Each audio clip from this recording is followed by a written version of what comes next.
वो बहुत भला है, सेवा बहुत करता है जनता की, लगान कम लेता है, जनता का बहुत ध्यान रखता है, योजनाएं चलाता है। एक दिन लेकिन उसके मंत्री लूट कर रहे होते हैं, उसे पता ही नहीं होता। सबसे पूछता है सब सही चल रहा है, कह रहे सब सही चल रहा है। सुनिए, जीवन में ना सुनी होगी। सेनापति से पूछता है सब कुछ ठीक चल रहा है, सब कुछ ठीक चल रहा है। एक दिन उसके एक साधु आके रुकता है, उसने साधु की बहुत सेवा की। जाने लगा साधु तो साधु ने कहा मैं तुझे क्या दूं, तेरी जीवान निकाल, और उस पर ओम लिख दिया और कहा तू पशु पक्षियों की भाषा समझ लेगा, पशु जो बोलेगा तू समझ लेगा, तू जो बोलेगा वो पशु समझ लेगा।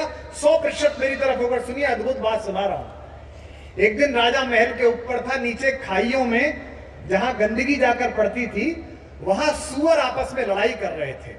तो जो सुअरों का नेता था वो अपनी पत्नी से बोला, वो लेट आई थी, कि मैं सब समझ रहा हूं, तू कहां घूम के आई है। जोर जोर से लड़ाई हो रही थी। वो बोली कि नहीं नहीं मैं ऐसे लेट हो गई थी, ऐसे लेट हो गई थी, ऐसे लेट हो गई थी। तो जो बात सुअर ने अपनी पत्नी से कही वो राजा ने सुन ली। सुअर ने अपनी पत्नी से कहा कि तू क्या मुझे इस राजा की तरह मूर्ख समझती है जो मुझे पता नहीं है तू कहां से आई है। अब राजा ने नीचे मुंह डालकर कहा, उसने कहा हे वराह श्रेष्ठ, आपके दाम्पत्य जीवन में जो कलह हुई है इसमें मेरा नाम क्यों ले रहे हो। उसने कहा नहीं तू तो मूर्ख है ही, तेरे राज्य लुट रहा है, तुझे पता ही नहीं है। उसने कहा नहीं मैंने आज ही मंत्रियों से पूछा था, उन्होंने कहा सब अच्छा है, ज्योतिषी से पूछा था सब अच्छा है, पंडित जी से पूछा था सब अच्छा है। उसने कहा बाहर जाके देख लूट मची पड़ी है, जनता दुखी है। राजा अच्छा था, राजा ने कपड़े बदले, साधारण वेश बनाया, सब कुछ उतारा, गया तो देखा सब तरफ लूट थी। लौटा, सारे मंत्रियों को उसने बर्खास्त कर दिया, सबको जेल में डाल दिया, सबके पीछे ईडी सीबीआई लगा के सब क्लीन कर दिया।